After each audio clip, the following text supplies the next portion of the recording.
नमस्कार दोस्तों, स्वागत है आपका आपके अपने चैनल खूनी बाबा में, जहां हर रात हम लेकर आते हैं एक से बढ़कर एक डरावनी और रहस्यमयी कहानी।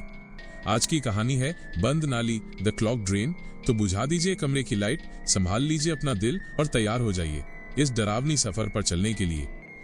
मैं पेशे से एक प्लम्बर हूँ। दिन रात अलग अलग घरों की टूटी पाइपलाइन, टपकते नल या फिर जाम हुए ड्रेनेज ठीक करना, यही मेरा काम है। लेकिन जिस रात का किस्सा मैं सुनाने जा रहा हूँ, उसके बाद मैंने कसम खा ली कि अब कभी भी रात के समय किसी कॉल पर नहीं जाऊंगा। वो रात काफी ठंडी थी। करीब 11:30 बजे मेरे मोबाइल पर एक अनजान नंबर से कॉल आया। नींद में ही मैंने फोन उठाया। दूसरी तरफ से एक औरत की कांपती हुई आवाज आई। हेलो, क्या आप प्लम्बर हैं? मुझे आपकी तुरंत जरूरत है। मेरे किचन का सिंक बिल्कुल जाम हो गया है, पानी नहीं निकल रहा, पूरा घर बदबू से भर गया है। मैंने कहा, मैडम इतनी रात को? सुबह आ जाऊंगा। लेकिन उस औरत की आवाज में घबराहट साफ झलक रही थी। नहीं, प्लीज, सुबह तक इंतजार नहीं कर सकती। कुछ अजीब चीजें निकल रही हैं, आपको अभी आना होगा। मैं झल्लाया, अजीब चीजें? मतलब मरी हुई चूहे, छिपकली होंगी, सुबह साफ कर दूंगा। लेकिन तभी उसने धीमी आवाज में कहा, वो इंसानी दांत लग रहे हैं। ये सुनकर मैं एक पल को चुप रह गया। शायद मजाक हो या कोई भ्रम, लेकिन पैसे की लालच और काम का जुनून मुझे रोक नहीं पाया। मैंने पता नोट किया। वो घर शहर के पुराने हिस्से में था, जहां सदियों पुराने कोठियां और हवेलियां खड़ी हैं, जिनमें से ज्यादातर पर ताले लगे रहते हैं। करीब आधे घंटे बाद मैं वहां पहुंचा। गली सुनसान थी, स्ट्रीट लाइट आधी बुझ चुकी थी और सामने खड़ा घर मानो किसी भूतहा फिल्म से निकला हो। बड़ी बड़ी खिड़कियां टूटी हुई थी, लोहे का गेट जंग खाया हुआ और घर के आंगन में काई जमी थी। मैंने सोचा, यार किस पागल औरत ने इतनी रात में बुलाया है। दरवाजा खटखटाने ही वाला था कि वो अपने आप चर्रर की आवाज से खुल गया। अंदर वही औरत खड़ी थी। उम्र करीब 35-40 होगी। चेहरा पीला, आंखों के नीचे गहरे काले घेरे। उसने बस इतना कहा, जल्दी चलिए, बदबू असहनीय हो गई है। मैं उसके पीछे पीछे रसोई में पहुंचा और सच मानिए, जैसी सड़ी हुई बदबू वहां फैली थी, वैसी मैंने कभी नहीं सूंघी थी। सिंक पानी से भरा हुआ था, काला, गाढ़ा, गंदा पानी। उसमें कुछ सफेद सा चमक रहा था। मैं झुककर देखता ही रह गया। वो बिल्कुल दांत जैसे लग रहे थे। मैंने डर को दबाते हुए टॉर्च निकाली, रेंच उठाया और काम शुरू किया। लेकिन जैसे ही मैंने पाइप खोला, वो पानी अचानक गटगट गटगट की आवाज करते हुए खींचने लगा, जैसे नीचे कोई उसे चूस रहा हो। और तभी एक एक करके सफेद दांत बाहर आने लगे। पहले 2, फिर 5, फिर दर्जनों दांत मेरे पैरों के पास गिरते चले गए। उस वक्त तक मेरी हालत खराब हो चुकी थी। मैंने कांपते हुए औरत की तरफ देखा, लेकिन वो वहीं खड़ी, बिना पलक झपकाए मुझे देख रही थी। उसकी आंखों में कोई अजीब चमक थी। मैंने घबराकर पूछा, ये सब क्या है? ये दांत कहां से आए? और उसने हल्की मुस्कान के साथ कहा, पाइपलाइन कभी झूठ नहीं बोलती, वो सब बाहर ला देती है जो घर ने निगला हो। मेरे पैरों के चारों ओर अब दर्जनों इंसानी दांत बिखरे पड़े थे, कुछ बिल्कुल नए जैसे चमचमाते, तो कुछ सड़े गले, खून से सने हुए। दिल की धड़कन इतनी तेज हो गई थी कि मुझे अपने कानों में धक धक सुनाई देने लगी। मैंने कांपती आवाज में उस औरत से कहा, ये सब कैसे आया यहाँ से? वो चुप रही, बस टकटकी बांधे मुझे देखती रही। उसकी आंखों में पागलपन झलक रहा था। मैंने खुद को संभालते हुए दोबारा पाइपलाइन खोली। सोचा कि शायद किसी ने ऊपर से गलती से या मजाक के तौर पर दांत डाल दिए होंगे। लेकिन जब मैंने पाइप के अंदर झांका तो दिल बैठ गया। अंदर गाढ़ा काला कीचड़ भरा था और उस कीचड़ में कुछ हड्डियां भी अटकी हुई दिखी, छोटी छोटी उंगलियों जैसी। मैंने डर के मारे हाथ खींच लिया। टॉर्च नीचे गिर गई और कीचड़ से छपाक की आवाज आई। उस बदबू में अब एक और गंध मिल चुकी थी, सड़ी हुई लाश की। मैंने उस औरत की ओर देखा। उसकी सांसें तेज हो रही थी। वो बड़बड़ाने लगी, ये घर कभी खाली नहीं रहा, ये दीवारें, ये पाइप, सब जिंदा है। जो भी इसमें आता है वो यहीं रह जाता है। मैंने झल्लाकर कहा, बकवास मत करो, ये सब इंसानी हड्डियां और दांत पाइप में कैसे हो सकते हैं? वो पास आकर फुसफुसाई, क्योंकि ये घर अपनी भूख नालियों से मिटाता है। इतना सुनना था कि अचानक पाइप से जोरदार गुड़गुड़ाहट की आवाज आने लगी। मैंने पीछे हटना चाहा, लेकिन तभी पाइप से काले पानी की धार उछली और मेरे चेहरे पर जा गिरी। वो पानी नहीं था, खून था। मेरे कपड़े, चेहरा सब लाल हो गया। मैं चीख पड़ा। सिंक से अब दांत ही नहीं, पूरी पूरी जबड़े की हड्डियां बाहर गिरने लगी। और सबसे भयानक बात, वो जबड़े धीरे धीरे हिल रहे थे, मानो उनमें अब भी जान हो। मैं लड़खड़ाते हुए पीछे हटा, लेकिन तभी फर्श पर एक जगह धसक गई। और वहां एक गोलाकार गड्ढा बन गया। उस गड्ढे से अंधेरा, बदबू और चीखों की गूंज उठ रही थी, जैसे नीचे किसी खोह में दर्जनों लोग मदद के लिए पुकार रहे हों। मैंने कांपते हुए नीचे झांका तो मेरी रूह कांप गई। नीचे हजारों लाखों दांतों का ढेर था। उनके बीच टेढ़ी मेढ़ी हड्डियां, सड़ी हुई खोपड़ियां और अजीब सी लिसलिसी परछाइयां रेंग रही थी। मैंने पीछे मुड़कर उस औरत की ओर देखा, लेकिन अब उसका चेहरा बदल चुका था। उसकी आंखें बिल्कुल काली हो गई थीं, होठों से खून बह रहा था और उसके गालों के किनारे से छोटे छोटे दांत उग रहे थे।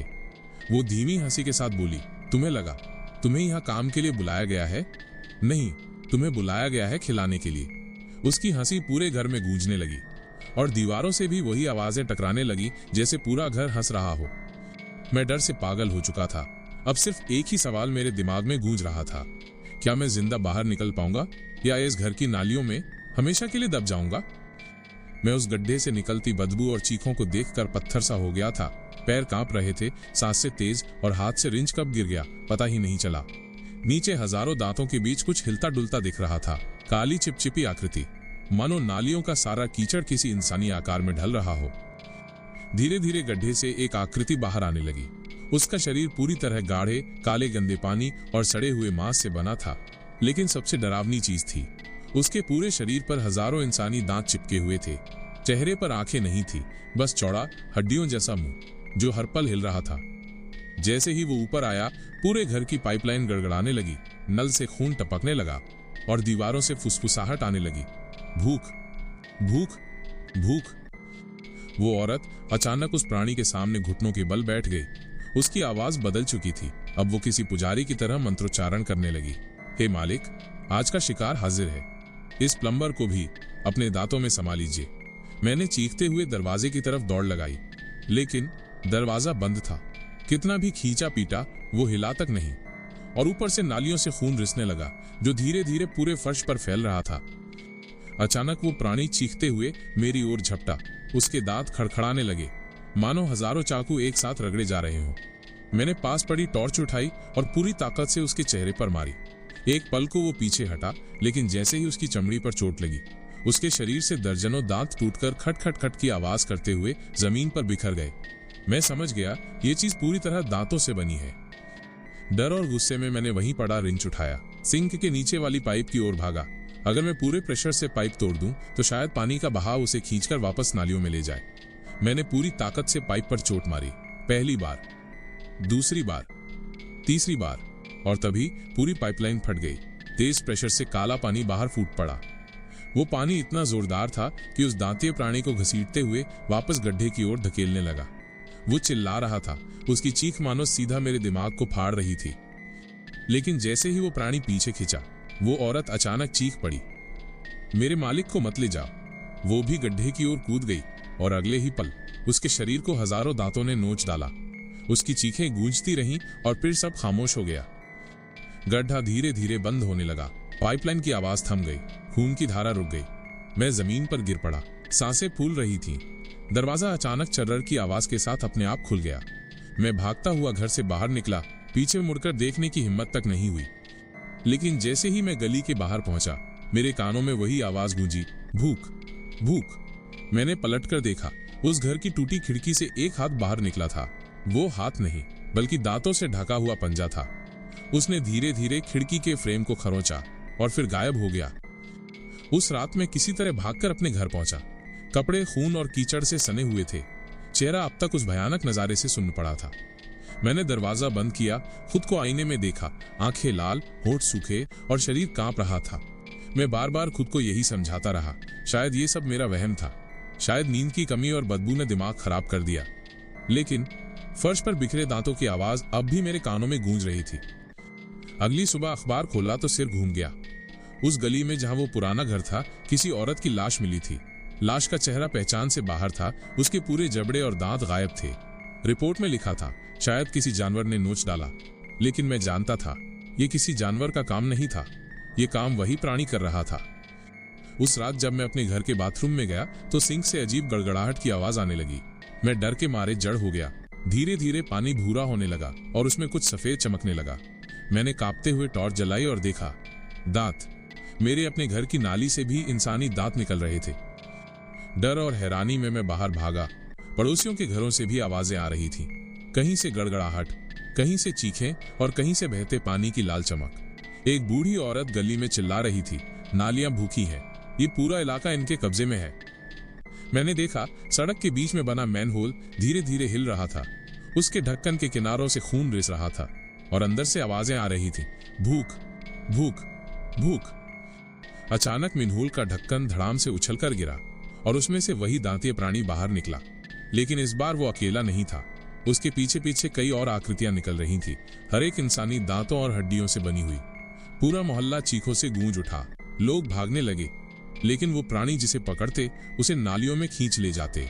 मैं पत्थर बनकर सब देख रहा था। दिल कह रहा था भागो, लेकिन पैरों ने जैसे साथ छोड़ दिया। मेरे हाथ में अब भी वही पुराना रिंच था। मुझे अचानक एहसास हुआ, यह सिर्फ मेरा काम नहीं, मेरी नियति है। मैं ही वो प्लम्बर हूं जिसे इन नालियों से लड़ना होगा। लेकिन कैसे? इनकी गिनती हजारों में थी। हर गली, हर घर से दांते प्राणी बाहर निकल रहे थे। पूरा मोहल्ला एक जिंदा कब्रिस्तान बन चुका था। मैंने कांपते हुए आसमान की ओर देखा और सोचा, अगर ये फैल गए तो पूरा शहर इनकी चपेट में आ जाएगा। और तभी मेरे पैरों के नीचे की जमीन धसक गई। मैं सीधे नीचे गिरा, अंधेरी सड़ी हुई नाली की भूल भुलैया में। मैं गिरते गिरते लगभग बेहोश हो गया। जब होश आया तो खुद को एक अजीब सी जगह पे पाया। चारों तरफ अंधेरा, भीगी हुई दीवारें, हवा इतनी बदबूदार कि सांस लेना मुश्किल। ये किसी साधारण नाली का हिस्सा नहीं था, ये तो मानो किसी और ही दुनिया का दरवाजा था। मैंने टॉर्च जलाई। दीवारें इंसानी हड्डियों और दांतों से बनी थीं। हर ईंट की जगह खोपड़ियां जड़ी थीं और उनमें से धीरे धीरे खून टपक रहा था। जमीन पर कीचड़ नहीं, बल्कि जमे हुए मांस के टुकड़े फैले थे। हर कदम रखते ही चिपचिप की आवाज आती। गहरी खामोशी में कहीं दूर से पानी की बूंदें गिरने की आवाज आती और साथ ही सिसकियां सुनाई देती। मैं आगे बढ़ा तो देखा, दीवार से एक चेहरा बाहर निकला। वो आधा इंसानी चेहरा था, लेकिन पूरा दांतों से ढका हुआ। उसकी आंखें मुझे घूर रही थी और उसके मुंह से सिर्फ यही आवाज निकली, बचाओ। मैं डर के मारे पीछे हट गया, लेकिन दीवारों से एक एक करके सैकड़ों चेहरे निकलने लगे। हर चेहरा वही दो शब्द कह रहा था, बचाओ बचाओ। अचानक गलियारे के दूसरे छोर से कई आकृतियां उभरने लगी, वही दांतों और हड्डियों से बने प्राणी। उनकी चाल अजीब थी। घुटनों के बल झुककर चार पैरों पर चलते हुए वो मेरी ओर बढ़ने लगे। उनकी खड़खड़ाती आवाज पूरी भूल भुलैया में गूंज रही थी। मैंने रिंच कसकर पकड़ा, लेकिन दिल जानता था ये लड़ाई आसान नहीं। एक प्राणी अचानक मुझ पर झपटा। मैंने पूरी ताकत से रिंच उसके मुंह पर दे मारा। उसके सैकड़ों दांत टूटकर बिखर गए, लेकिन जैसे ही वो गिरा, उसकी जगह दो और प्राणी निकल आए। मानो हर एक को मारो तो उसकी जगह दो और पैदा हो जाते हैं। मैंने दौड़ लगाई। गलियारा लंबा और टेढ़ा मेढ़ा था। हर मोड़ पर दांतीय सैनिक मंडरा रहे थे। भागते भागते मैं एक बड़े कक्ष में पहुंचा।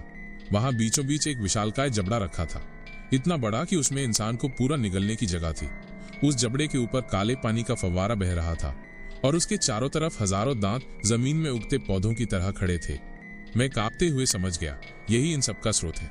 पूरी भूल भुलैया इसी विशाल जबड़े से जन्म ले रही थी। अचानक उस जबड़े के बीच से एक काली परछाई उठ खड़ी हुई। उसका चेहरा धुंधला था, लेकिन शरीर इंसानी आकार का।